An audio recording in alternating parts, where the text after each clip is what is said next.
Hello, नमस्कार सगळ्यांना. आपण गट ब 2025 ची जी मुख्य परीक्षा झाली होती 17 मे 2026 ची. तर त्या मुख्य परीक्षेचे आपले इकॉनॉमिक्सचे क्वेश्चन आपण एनालिसिस करणार आहेत. मेन्स परीक्षेला आपल्याला टोटल 10 क्वेश्चन येतात इकॉनॉमिक्सचे. प्रश्न क्रमांक 91 ते 100 असाच त्याचा एक एक प्रकारे क्रम असतो आणि दरवर्षी म्हणजे नवीन सिलेबसनुसारचे गट ब असू दे किंवा गट क असू दे, दोन्हींच्याही मुख्य परीक्षेला हे 10च क्वेश्चन येतात आणि चांगले प्रश्न असतात. साधारणपणे 10 पैकी आपल्याला कसे 8 तर कसेही कमीत कमी बरोबर येऊ शकतात आणि मॅक्सिमम 10 पण. यावर्षी सुद्धा हे 10च्या 10 प्रश्न सुद्धा आपल्या आवाक्यातले होते, आपल्याला जमणारे होते, आपल्या बेसिक कंटेंटमधले होते. 1-2 क्वेश्चन थोडेसे अगेन ट्रिकी म्हणेल, परंतु मॅक्सिमम इथं मार्क घेण्याला आपल्याला स्कोप होता, हे लक्षात घ्या. त्यामुळे इकॉनॉमिक्स हा आपल्याला मार्क देणारा सब्जेक्ट बघायला मिळतो. तर थेटपणे आपण लगेच क्वेश्चनकडे जाऊया आणि आपली एक 2025 ची ही जी मेन्स आहे, आता झालेली, याच्यामध्ये 17 मेची.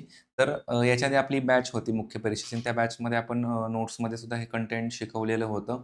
तर तुम्हाला थेटपणे आपण नोट्सचे रेफरन्सेस दाखवू शकतो, की कसे प्रश्न रिफ्लेक्ट झाले आहेत आणि याचा एक बेसिक कंटेंट म्हणून आपल्याला नेहमी फायदा तो झालेला आहे. पहिलाच प्रश्न बघा 91 नंबरचा. व्यापार सिद्धांत आणि त्या सिद्धांताचे जनक दिलेले आहे. आपला सिलेबसचा जर तुम्ही बघितला 1.4 हा जो पॉइंट आहे आणि जुन्या राज्यसेवा सिलेबसचा तो 1.5 होता. तर या सिलेबसमध्ये थेटपणे इंटरनॅशनल ट्रेड आणि त्याच्या संदर्भातल्या थिअरीज आपल्याला विचारलेल्या आहेत. त्याच्यामध्ये परत IMF, आपण वर्ल्ड बँक, त्याचबरोबर WTO हे घटक करत असतो.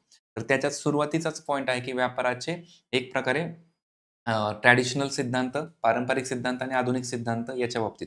तो आपल्याला थेटपणे इथं काय म्हणलेलं बघा, आंतरराष्ट्रीय व्यापाराचा तुलनात्मक वय सिद्धांत. तुलना म्हणलं की डेव्हिड रिकार्डो आपल्याला थेटपणे माहिती पाहिजे.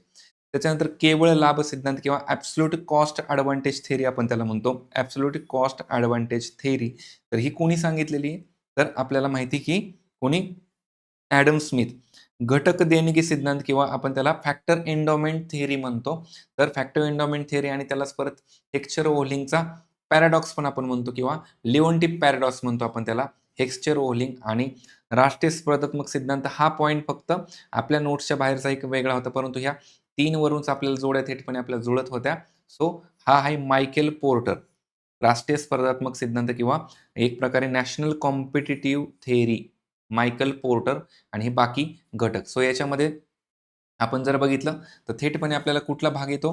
तर घटक देणे सिद्धांत असेल, केवळ लाभ सिद्धांत किंवा मग कंपॅरेटिव्ह कॉस्ट एडव्हांटेज थिअरी हे थेटपणे आपल्या कंटेंटचा भाग आहे आणि आपल्या उत्तरापर्यंत आपल्याला लगेच पोहोचता येतं. त्यामुळे इथं काय येईल? पर्याय क्रमांक 2 उत्तर येईल. सोपा प्रश्न आहे. अगेन आपल्या व्यापार थिअरीमधला. आता हा पॉइंट आपल्या मुख्य परीक्षेलाच येतो. पूर्व परीक्षेला याचा संदर्भ नाहीये. मुख्यमध्ये आपल्याला लास्ट इयर पण असेच प्रश्न आलेले होते. आपल्याला ते महत्त्वाचे. पुढचा प्रश्न बघा 92. आपण अनेक वेळा लेक्चरमध्ये ह्या गोष्टींवरती बोलत असतो. पी-वाय-क्यू सोडवत असताना ह्या गोष्टी बोलतो. थेटपणे जरी कंटेंटमध्ये नसला हा, तरी पण आपल्याला महत्त्वाचं की आपण जी थिअरी केली किंवा आपण जे कंटेंट करतो किंवा आपण जे पी-वाय-क्यू एनालिसिस करतो, तर या सगळ्यांच्या बेसिसवरती हा प्रश्न थेटपणे सुटतो. काही लोकांना हा अवघड वाटेल, पण अवघड कसा नाही हे पण आपण व्यवस्थित बघूया. बघा आता काय म्हणले 9वी पंचवार्षिक योजना, त्याच्यात राष्ट्रीय उत्पन्नात असमाधानकारक वृद्धी होण्यास कुठले घटक जबाबदार आहेत? आता सगळ्यात महत्त्वाचं की ऑप्शन बघण्यापेक्षा आपण प्रश्न समजून घेणं गरजेचं आहे. 9वी 5 इयर प्लॅन म्हणजेच काय? कुठला कालावधी असेल? 97 ते 2002. आपल्याला माहिती आहे एल-पी-जी नंतर आणि 9व्या पंचवार्षिक योजनेत आपण कशावरती भर दिला? ग्राम समृद्धी वगैरे आणि त्याच्यामध्ये कृषी वगैरे हे घटक पण आहेतच. त्यात काय म्हटले, की मग at the end of 5 year plan म्हणजे ह्या पंचवार्षिक योजनेच्या शेवटी आपल्याला असमाधानकारक वृद्धी बघायला मिळेल. कशामध्ये? राष्ट्रीय उत्पन्न. याचा अर्थ कुठले घटक जबाबदार असणार आहेत? आता राष्ट्रीय उत्पन्नात आपण सगळ्या घटकांचा आपण सिंपल नॅशनल इन्कम टॉपिक बघतो. त्याच्यात काय-काय मोजतो?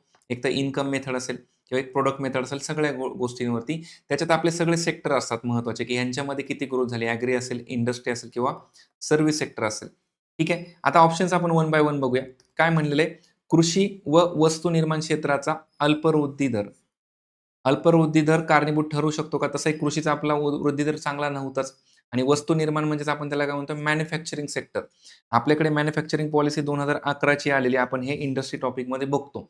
तर आपल्याकडे मॅन्युफॅक्चरिंगवरती भर आपण हळू देत होतो. कारण का एल-पी-जीमुळे आपण बऱ्याच गोष्टी लिबरल केल्या होत्या. प्रायव्हेटायझेशन आपण वाढवलेलं होतं. सो त्याच्यावरती आपला भर होता. तर हा पॉइंट होऊ शकतो का? तर हा होऊ शकतो. पण बाकी ऑप्शन आपल्याला क्रॉस चेक करायचे आहेत. कारण का 4 पैकी कोणता तरी एकच ऑप्शन असणार आहे. नंतर बघा काय म्हणले, परकीय भांडवलाची कमी आयात भारतावरील कर्ज. आता याचा अर्थ काय होतो बेसिकली, की भारताकडे पैसे नाहीयेत. म्हणजे भारतावर कर्ज झालेलं आहे आणि भांडवलाची कमी आहे. म्हणजे एक प्रकारे अगेन भांडवल आलेलं नाही. म्हणजे एक प्रकारे आपल्याकडे एफ-डी-आय म्हणा किंवा आपण जर परकीय कोणाकडून मदत घेतो, तर ती मदत आपल्याकडे आली नाही. म्हणजे थोडक्यात काय आपल्याकडे पैसा आला नाही. पैसा आला नाही म्हणून लगेच वृद्धी कमी होण्यास कारणीभूत घटक ठरतात का? नेहमी लक्षात घ्या, कुठलीही इन्व्हेस्टमेंट येते तेव्हा ती इन्व्हेस्टमेंट आली, की त्या 1-2 वर्षामध्ये लगेच आपली ग्रोथ होत नाही. समजा आपली एफ-डी-आय जरी आला, कुठली गुंतवणूक झाली, तर ती कंपनी एस्टॅब्लिश करायलाच 4-5 वर्ष जातात. आणि त्याच्यातनं त्याचं उत्पादन होत असतं आणि शेवटी उत्पादनच मॅटर करतं आणि ते उत्पादन जर नाही झालं, तर जी-डी-पीमध्ये वाढ होणार नाही.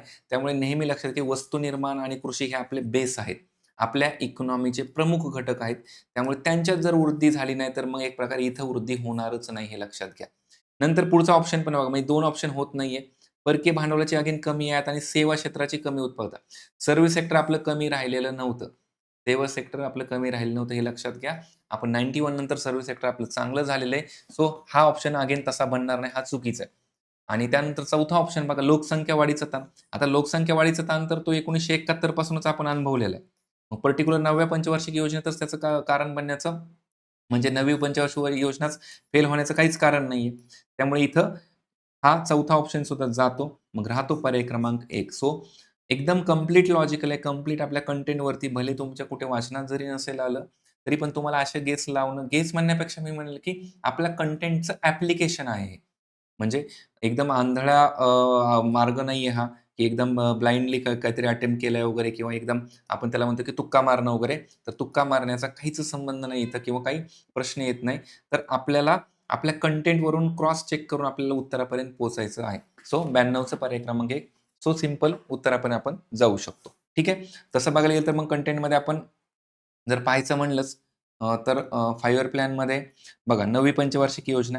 9व्या पंचवार्षिक योजनेमध्ये बेसिक बघितलं समानता, सामाजिक न्याय समृद्धी आणि त्याच्यामध्ये कृषी व ग्रामीण विकासावरती भर होता. आता याच्यात बेसिकली जर बघितलं, की याचं आउटपुट वगैरे काय कसं निघालेलं आहे, तर त्यामध्ये आपण थेटपणे वृद्धी दर बघतो तर तो 6.5 ठेवला होता, परंतु टार्गेट मात्र 5.5च अचीव्ह झालेलं आपल्याला बघायला मिळतं. तर तो तेवढा झालेला नव्हता आणि उद्योग क्षेत्रावरती आपण जास्त खर्च केलता. परंतु यावरून प्रश्नाला थेटपणे लिंक लागत नाही. म्हणजे हे कंटेंट आपण 5 इयर प्लॅनमध्ये करतो. सर्व काही या काळामध्ये घडलेलं किंवा औद्योगिक उत्पादनाचा वृद्धी दर आपण 8.2चं टार्गेट ठेवलं होतं वगैरे सगळं मान्य आहे. परंतु प्रश्नाला आपल्याला उत्तरापर्यंत पोहोचायचं तर आपल्याला जनरल गोष्टी अप्लाय कराव्या लागतात, की त्याच्यामध्ये समजा परकीय भांडवल जरी आलं तरी आपल्याला हे सेक्टर वाढणं गरजेचं आहे आणि त्यामुळे कोरवरती फोकस करायचा आहे. कोरवरती जर ग्रोथ नसेल झाली, तर अल्टिमेटली या 9व्या पंचवार्षिक योजनेमध्ये जे काही असमाधानकारक आपल्याला ग्रोथ दिसते, तर ती आपल्याला इथं बेसिकली पाहायला मिळते. हे प्रायोरिटी लक्षात घ्या. यानंतर पुढे आपण जाऊया. पुढचा बघा 93 नंबर क्वेशन अगेन सोपा आहे. आपण कित्येक वेळा समित्यांबद्दल करतो. नेहमी म्हणत असतो, की एल-के झा समिती असेल किंवा त्याच्यामध्ये नंतर आपल्याला जर बघितलं तर याच्यामध्ये अलग समिती असेल किंवा याच्यामध्ये सॉरी अलग आपल्या इकडे झाली याच्यामध्ये अ, पॉवर्टीमधली. इथं आपल्याला केळकर समिती असेल.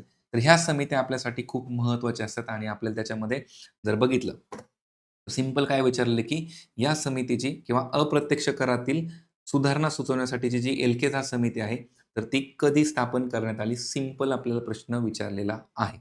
मग या प्रश्नाच्या बाबतीत जर अगेन आपण म्हणलं, तर एल-पी-जीमध्ये आपण बघत असताना आर्थिक सुधारणा अगेन आपला सिलेबसचा 2.1 म्हणजे मुख्य परीक्षेचा 2.1 प्रिलिम्सला आपण डायरेक्ट एल-पी-जी हा टॉपिक करतो, आर्थिक सुधारणा.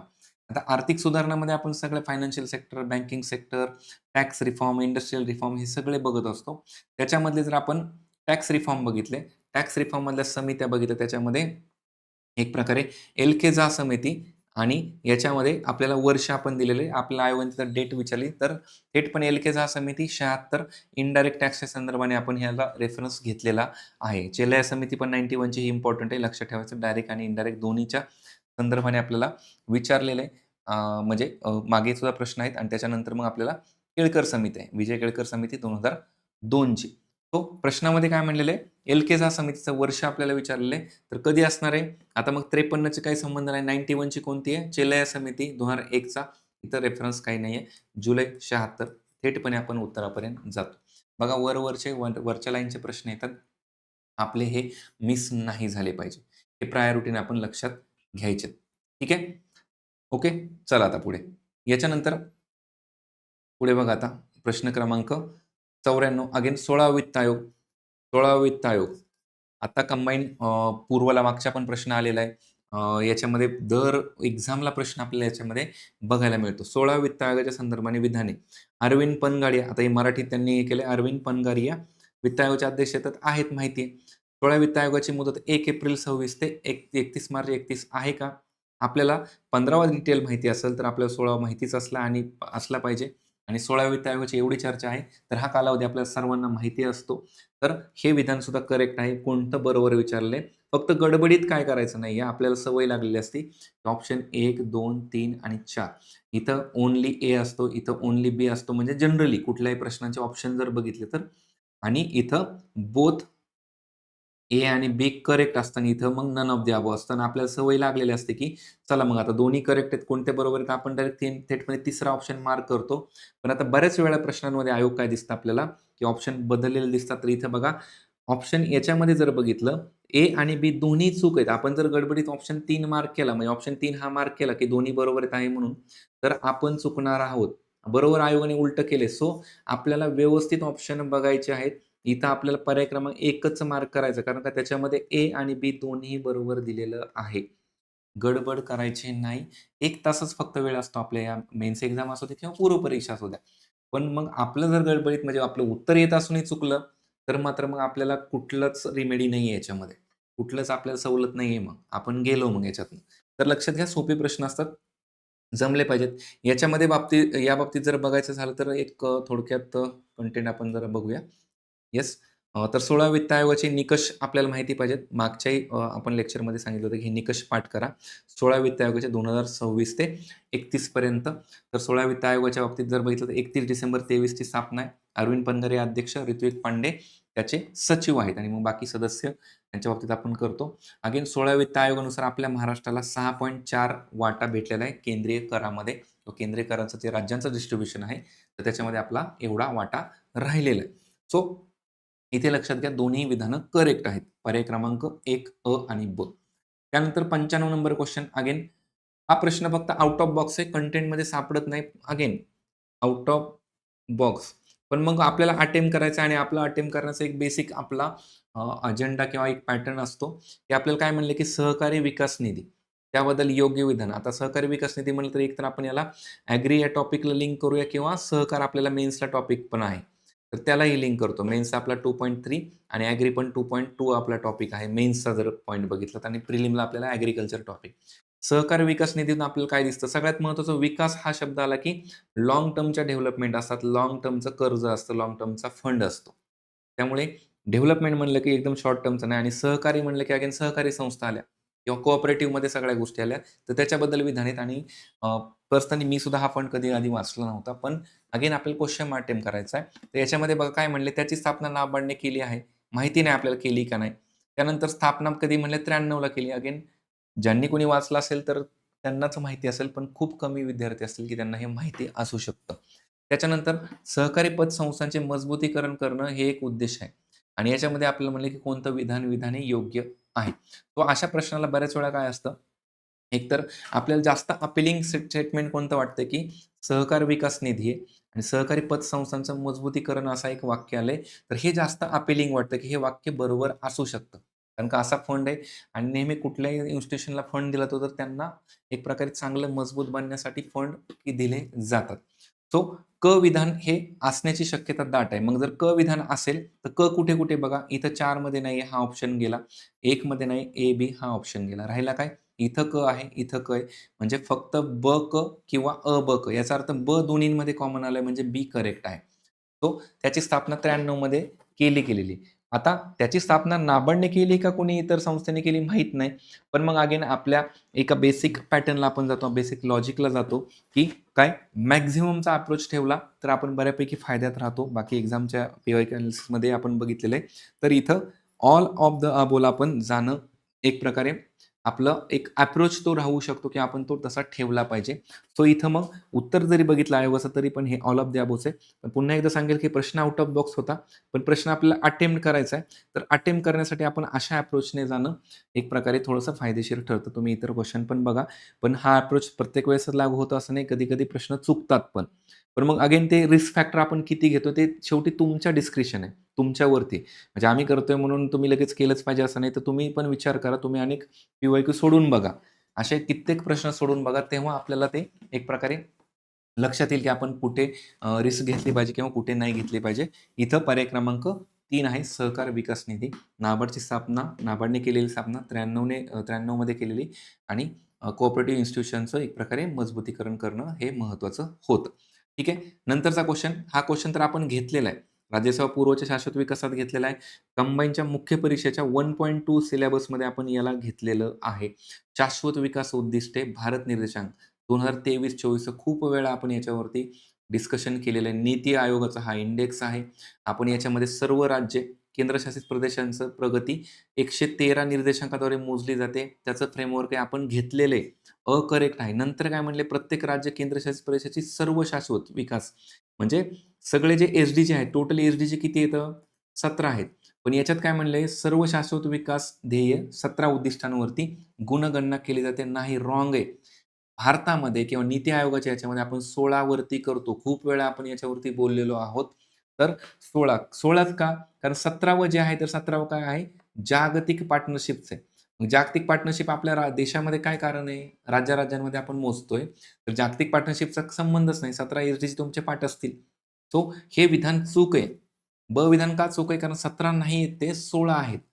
16 आपण मोजमाप करतो आपल्या देशाचा. त्यामुळे जर ब चुकीचं आहे, तर ब चुकीचं म्हणलं की ऑप्शन डायरेक्टली एलिमिनेट होतात. पर्याय क्रमांक 2च शिल्लक राहतो. बरोबर विचारले. अ आणि क बरोबर आहे. क विधानात काय म्हणलेलं आहे? या सर्व राज्य किंवा केंद्रशासित प्रदेशांचा कंपोझिट निर्देशांक हा एस-डी-जी वरील उद्दिष्टांचे एकत्रीकरण करून निश्चित केला. तो बरोबर आहे ना, सगळ्या राज्यांचं एकत्रित काउंटिंग करायचं, गुण एकत्र करायचे आणि मग तो एक प्रकारे उद्दिष्ट निहाय सुद्धा एकत्रीकरण करून काढला जातो. म्हणजे अल्टिमेटली कलेक्टिव्ह एस-डी-जी इंडेक्स काढला जातो आपल्या राज्यांचा मिळून सगळ्या देशामध्ये. ते बरोबर आहे. नंतर ड मध्ये काय म्हणले? ड का चुकीचं आहे?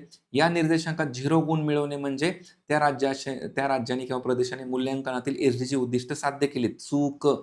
100 जर असेल तर मिळवले. 0 असेल तर काहीच नाही मिळवलं असं आहे. आपण एकदा इंडेक्स बघूया म्हणजे तुमच्या लक्षात येईल, की बघा आपण भारताचा जागतिक लेव्हलचा पण आपण डिस्कस केला होता. भारताचा पण आपण केलेला आहे.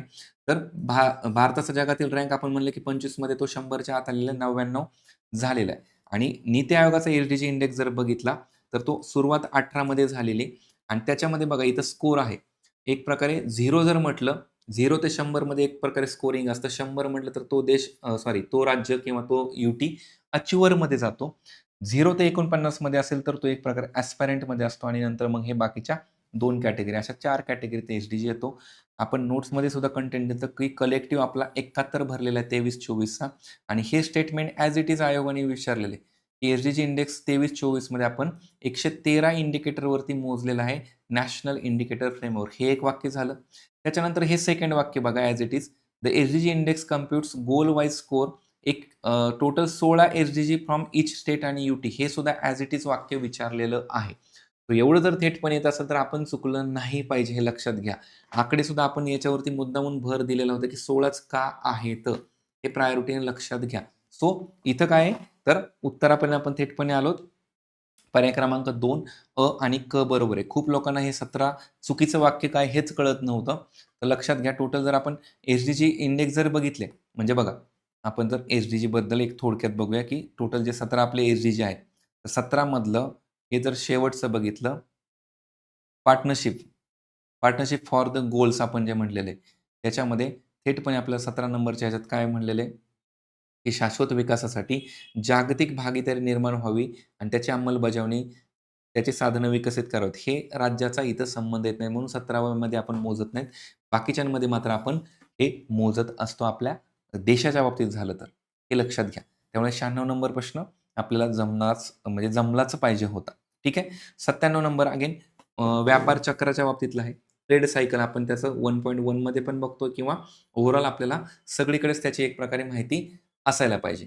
आता याच्यामध्ये जर बघितलं काय म्हणलेलं आहे, व्यापार चक्रातील आकुंचन कालावधीत अर्थव्यवस्थेत खालीलपैकी कोणते बदल होतात? आता व्यापार चक्र म्हणजेच काय अगेन तेजी मंदीचा जो काळ आहे. आता ह्याच्यात काय झालं एक प्रकारे आपण म्हणूया, की हे व्यापाराचं एवढं सर्कल आहे, पण ह्याच्यात काय झालं आकुंचन झालं. म्हणजे व्यापार एक प्रकारे श्रिंक झाला किंवा आपल्या साध्या भाषेत आपण काय म्हणू, की व्यापारामध्ये मंदी आली, श्रिंक झाला व्यापार, कमी झाला. तर त्या कालावधीमध्ये इकॉनॉमीमध्ये काय बदल होऊ शकतात बरं? सो सिंपल काय, वस्तू आणि सेवांच्या किमतीत वाढ. वस्तू आणि सेवांच्या किमतीत कधी वाढ होते? जेव्हा एक प्रकारे याच्यामध्ये इकॉनॉमीमध्ये तेजी असते. लक्षात घ्या. आपण मनी टॉपिकमध्ये, पैसा टॉपिकमध्ये किंवा इन्फ्लेशनमध्ये पण बघतो ना. इन्फ्लेशन कधी होतं? जेव्हा मार्केटमध्ये पैशाचा पुरवठा होतो. पैसा आला तरच. वस्तूंच्या आणि सेवांच्या किमती कधी वाढतात? मार्केटमध्ये पैसा आला तर. इथं आपण काय म्हणतोय? आकुंचन होतंय व्यापाराचं. तर तिथं इकॉनॉमिक ॲक्टिव्हिटीज कमी होतात. इकॉनॉमिक ॲक्टिव्हिटी जर कमी होतात म्हणजे मार्केटमध्ये पैसा कमी फिरतोय. पैसा कमी फिरला की काय होणार नाहीये? म्हणजे एक प्रकारे किमतीला तेवढा आपल्याला वाव मिळणार नाही. तर हे वाक्य चूक आहे. म्हणजे हे अपोझिट वाल्या गोष्टींचं हे वाक्य आहे. ठीक आहे. त्याच्यानंतर बघा वास्तविक जीडीपीतील घट. आता बघा मंदी सदृश्य परिस्थिती असेल तर जीडीपीत घट होणार आहे का? होणारच आहे घट जीडीपीमध्ये प्रश्नच नाही. रोजगारात घट होईल का? घट होणार आहे. गुंतवणुकीत घट होईल का? घट होणार आहे. कारण का? तेजी असेल तेव्हा काय असतं इकॉनॉमिक ॲक्टिव्हिटी वाढतात. याच्यामुळे रोजगार वाढतो. फिलिप्स वक्र रेषा तुम्हाला आठवते? फिलिप्सचा कर्व काय सांगतो? की एका साइडला जर तेजी वाढली तर एका साइडला काय होतं? बेरोजगारी कमी होते म्हणजेच रोजगार वाढतात. इथं आपण रोजगारात घट म्हणतो, इथं बेरोजगारी वाढली आहे. बेरोजगारी कमी नाही झाली. फिलिप्सच्या वक्ररेषेनुसार काय आहे? रोजगारात घट म्हणजे बेरोजगारीत घट कधी होते? जेव्हा तेजी असेल. पण इथं रोजगारात घट झाली म्हणजे उलटं झाले म्हणजे मंदी आलेली. गुंतवणुकीत घट झाली म्हणजे काय? कारण का इकॉनॉमिक ॲक्टिव्हिटी काही होतच नाहीत. कारण का व्यापार चक्राचं आकुंचन ही कंडिशन आपल्याला दिलेली आहे. तर या केसमध्ये ह्या तिन्ही गोष्टी होतील. पहिली गोष्ट नाही होणार. ब, क, ड ऑप्शन चेक करा कुठे? पर्याय क्रमांक 4 थेटपणे. हे अगेन कंटेंटमध्ये थेटपणे नसलं तरी पण आपल्या सिलेबसमधल्या प्रत्येक पॉइंटला रेफरन्स करूनच ह्या गोष्टी आहेत. म्हणजे आपण ह्या शिकतो. प्रिलिम्समध्ये पण आपण हे शिकलेलो आहोत आपल्या इन्फ्लेशन टॉपिकमध्ये. तर हे आपल्याला जमायला पाहिजे. ठीक आहे. 97चं आलं लक्षात. 97चं पर्याय क्रमांक 4 उत्तर आहे. यानंतर पुढचा प्रश्न 98. 98 अगेन सोपा. लोकसंख्या संक्रमण सिद्धांताचा दुसरा टप्पा. त्याच्यामध्ये आता लक्षात घ्या, आपण खूप वेळा हे लोकसंख्या संक्रमण सिद्धांत करतो. पहिला जर म्हणलं तर काय त्याच्यामध्ये बर्थ रेट आणि डेथ रेट दोन्हीही जास्त असतं. अप आपण म्हणले. सेकंड टप्प्यामध्ये काय बर्थ रेटवरती कंट्रोल येत नाही. बर्थ रेट तसाच राहतो, परंतु डेथ रेटवरती एक प्रकारे शासकीय प्रयत्नातून किंवा लोकांच्या प्रयत्नातून थोडासा कंट्रोल येतो. आणि तिसरा टप्पा जर आपण म्हणलं साधारणपणे, तर तिसऱ्या टप्प्यामध्ये बर्थ रेटवरती पण कंट्रोल आणला जातो आणि डेथ रेट वरती पण. कारण का लोकसंख्या वाढ कमी झाली असते. म्हणजे लोकसंख्या वाढ कमी करायची असते. इथं लोकसंख्या वाढ भरमसाठ होते. लोकसंख्या वाढ इथे या काळात होते. कारण का जन्मदर जास्तच आहे, परंतु डेथ रेट कमी आहे. तो आपल्याला प्रश्न विचारला दुसऱ्या टप्प्यात मृत्यूदर कमी का? येस कमी आहे. तर दुसरं काय आहे? जन्मदर जास्त असतो. इथं म्हणले जननदर कमी, रॉंग. जननदर स्थिर, रॉंग. जननदर जास्त, पर्याय क्रमांक 3च उत्तर आहे. हाय बर्थ रेट असतो. सेकंड टप्प्यामध्ये 98चा पर्याय क्रमांक 3. थेटपणे कंटेंटचा भाग आहे. थेटपणे कंटेंटमधून प्रश्न आपले येतात. हे जमले पाहिजेत. 98 पर्यंत तुम्हाला काही वाटलंय का? प्रश्न अवघड वाटलेत का? त्याचप्रमाणे पुढचे हे प्रश्न बघा, हक्काचे मार्क देणारे प्रश्न आहेत. तर यामध्ये काय म्हणले? महाराष्ट्र मानव विकास अहवाल 2012 यानुसार मानव विकासाच्या खालीलपैकी कोणत्या निर्देशांकांमध्ये जिल्ह्यांतर्गत राज्यभर असमानता कायम आहे? आता लक्षात घ्या, पहिली गोष्ट तर आपण सध्या 2026 मध्ये पेपर देतोय आणि 2012चा रिपोर्ट आपण वाचलेला असणं शक्यता कमी आहे किंवा तो तेवढा डिटेल माहिती असणं आपल्याला तेवढं अपेक्षित नाहीये, हे लक्षात घ्या. रिपोर्ट 12चा आहे. त्याच्यामध्ये जे काही अपडाऊन्स असणार आहेत आणि जनरली आपलं बघा म्हणजे महाराष्ट्र असू दे किंवा इतर राज्य, तर जे कॉमन प्रॉब्लेम आहेत सगळ्यांचे तर ते 2012 साली सुद्धा कॉमन प्रॉब्लेम असणारच आहेत. रस्त्याचा म्हणा, पाण्याचा म्हणा, शिक्षणाचा म्हणा, आरोग्याचा म्हणा, एक प्रकारे असे अनेक प्रॉब्लेम लोकांकडे बघायला मिळतील. तो रिपोर्ट आपल्याला माहिती असणं तसं अपेक्षित नाहीये थेटपणे, परंतु आपल्याला उत्तर अटेम्प्ट करायचंय ना. मग बघा आता कुठल्या निर्देशांकांमध्ये आपल्या जिल्ह्यांतर्गत असमानता असेल? एक तर उत्पन्नाची असमानता आज पण आहे, तसं बघितलं तर. म्हणजे मुंबईसारखा जिल्हा बघितला आपण तर मुंबईमध्ये लोकांचं इन्कम जास्त आहे. तेच तुम्ही एखाद्या ग्रामीण भागातला जिल्हा घेतला तिथलं इन्कम लोकांचं कमी आहे. सो उत्पन्न असमानता तर आज पण आहे, तर ती 2012 मध्ये पण असणारच आहे. अगेन एकूण साक्षरतेमध्ये पण बघा ना, की प्रत्येक जिल्ह्याअंतर्गत वेगवेगळ्या ह्याच्यामध्ये म्हणलं तर नंदुरबारची साक्षरता बघा 11 नुसार किती आहे आणि मग मुंबईसारख्या जे याची बघा साक्षरता किती जास्त आहे. तर याच्यामध्ये तफावत आपल्याला आत्ताही बघायला मिळते. अगेन परत इन्फंट सर्व्हायव्हल अर्भक जीवन शक्यता, त्याच्यात पण असमानता आहे की बऱ्याच ठिकाणी आपल्याला आरोग्याच्या सुविधा नाही आहेत. म्हणजे हे मी तुम्हाला कॉमन गोष्टीवरती सांगतोय, जे की आपल्याला सगळीकडेच असमानता बघायला मिळते. भलेही तुम्हाला हा रिपोर्ट माहिती नसेल तरी हरकत नाही. ह्या म्हणजे आपल्याला असमानता बघायलाच मिळते. त्याचबरोबर स्थूल पट नोंदणी प्रमाण म्हणजे शाळेमधलं ग्रॉस एक प्रकारे आता पट नोंदणी म्हणलं आणि इंग्लिशमध्ये जी-एफ-आर म्हणलंय, तर ग्रॉस एनरोलमेंट रेशिओ पाहिजे ॲक्चुअली तिथं. पण ठीक आहे, पट नोंदणी, ग्रॉस एनरोलमेंट रेशिओ. तर याच्यामध्ये आपल्याला शाळेमध्ये सुद्धा जाणारच प्रमाण आहे, तर ते कमी बघायला मिळतं. म्हणजे इथे सुद्धा असमानताच आहे. सरसकट असमानता आहे. म्हणजे तुम्हाला हा रिपोर्ट माहिती नसेल, तरी पण तुम्ही उत्तरापर्यंत जाता किंवा तुम्हाला अगेन गो फॉर मॅक्सिमम. मॅक्सिममवाला ऑप्शन आपला अप्रोच असला पाहिजे आणि तुम्ही प्रॅक्टिकली इथं याला क्वेशन विचारा ना, की खरंच मग सगळीकडे समानता होती का? अर्भक जीवन शक्यता किंवा एखादं बालक जन्माला आलंय, तर ती जगण्याची शक्यता सगळीकडे समान होती का? किंवा चांगली होती का? आपल्याकडे इन्फंट मॉर्टॅलिटी रेट आपण बघतोच ना, आय-एम-आर जास्त आहे. तो या केसमध्ये त्याला विचार करायचा. किंवा उत्पन्नाची समानता म्हणजे अंबानीचं उत्पन्न जास्त आहे किंवा अंबानीसारखे अनेक लोकं श्रीमंत मुंबईत राहतात. पण तेच तुम्ही एखाद्या ग्रामीण भागातला कोणताही जिल्हा घ्या. मग भले गडचिरोली घ्या, इकडे नंदुरबार घ्या किंवा अजून कुठला दुसरा इतर जिल्हा घ्या. सो त्याच्यामध्ये इन्कमची तफावत आपल्याला बघायलाच मिळणार आहे. सो ती असमानता आहे. साक्षरतेमध्ये असमानता बघतो त्यामुळे इथं सगळेच ऑप्शन त्याचा भाग होतील. भले तुम्हाला रिपोर्ट माहिती असो किंवा नसो. तर उत्तराला अप्रोच कसं व्हायचं हे प्रायमरी लक्षात घ्या. 99 प्रश्न झाला आणि 100 नंबर प्रश्न अगेन सोपा प्रश्न आहे. म्हणजे 10च्या 10 प्रश्न सोपे होते. आपल्या बेसिक लॉजिकवरती होते. आपण जे शिकवतो अगेन आपण जे पी-वाय-क्यू सोडवतो किंवा जे प्रॅक्टिकल ॲप्लिकेशन करतो त्याच्यावर आधारित होतं. बघा काय म्हणले, cut in income tax by government to encourage household consumption is an example of. So आपण एक्झाम्पलने याच्यात लक्षात घेऊ. समजा एखाद्या व्यक्तीला 10,00,000 इन्कम आहे आणि फॉर एक्झाम्पल ती व्यक्ती ₹1,00,000 टॅक्सच भरते. मग त्या व्यक्तीकडे शिल्लक किती राहतात? ₹9,00,000. त्यातनं पण त्यांचा खर्च वगैरे जे काही जाईल, टॅक्सला 1,00,000 गेले. पण इथं काय म्हणतं, की कट इन इन्कम टॅक्स म्हणजे गव्हर्नमेंटने काय केलं, की इन्कम टॅक्समध्ये कट केलं आणि ह्या व्यक्तीला आता 1,00,000च्या ऐवजी आपण म्हणूया, की 50,000च भरावे लागतात. हे सगळं हायपोथेटिकल एक्झाम्पल आहे, परंतु ते एक्झाम्पल लागू होतं इथं. समजा ₹50,000 टॅक्स आहे. मग ह्या व्यक्तीकडे एक्स्ट्राचे ₹50,000 शिल्लक राहिले का? ₹50,000 खर्च करायला शिल्लक राहिले. म्हणजेच गव्हर्नमेंट काय म्हणते, की एन्करेज हाउसहोल्ड कन्झम्पशन म्हणजे लोकांना उपभोग करण्यासाठी काय करायची? चालना द्यायची. म्हणजे हे ₹50,000 त्या व्यक्तीने खर्च करावेत याच्यासाठी गव्हर्नमेंटने काय केलं, की टॅक्समध्ये कपात केली, टॅक्स कट केला. ठीक आहे. आता हे असं करण्यामागचं नेमकी धोरण काय असतं?